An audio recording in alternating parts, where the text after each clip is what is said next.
India news के digital platform पर आपका स्वागत है और आपके साथ मैं हूं आपका होस्ट राजीव शर्मा। और आज बात कर लेते हैं राजनीतिक क्षेत्र से जुड़ी हुई एक कहानी के ऊपर जो कि सच्ची है और घटित हुई है।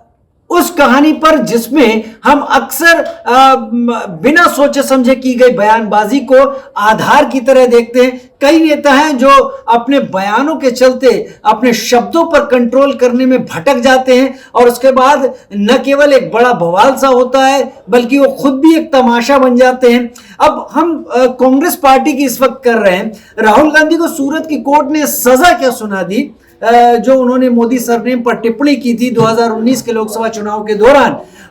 उसके बाद उनकी सांसदी चली गई, लिहाजा कांग्रेस के कार्यकर्ता जगह जगह प्रदर्शन करने लगे। लेकिन कांग्रेस का एक कार्यकर्ता कुछ इतना ज्यादा अपने शब्दों में, अपने भावों में बह गया कि उसने सारी सीमाएं ही तोड़ डाली।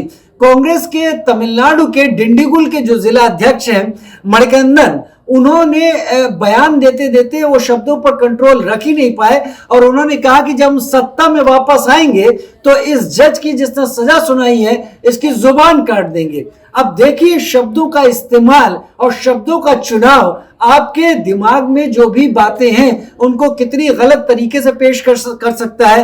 हो सकता है वो ये कहने की कोशिश कर रहे हो यहाँ पर कि हम ऊंची अदालत में जाएंगे राहुल जी को निर्दोष साबित करने के लिए, लेकिन धीरे धीरे वो भावों में इतना बहे कि उन्होंने जज के खिलाफ ही ये बयान दे डाला और ये कहा कि हम उनकी जबान तक काट लेंगे जब हम सत्ता में आएंगे। खैर, सत्ता में आना चुनाव में लोगों के दिए गए वोट पर निर्भर करता है और तब की तब देखी जाएगी। लेकिन पुलिस ने अभी उनके खिलाफ मामला तमिलनाडु में दर्ज कर दिया है और इस सब के चलते कम से कम एक चीज तो समझ में आती है कि सोच समझकर बोले गए शब्द और कमान से निकला हुआ तीर अगर पहले समझ लिया जाए कि हम क्या करने वाले हैं, क्या नहीं करने वाले हैं, हम परिणाम क्या हासिल करने वाले हैं, तो शायद बाद में उसका असर खुद के ऊपर उल्टा नहीं होगा।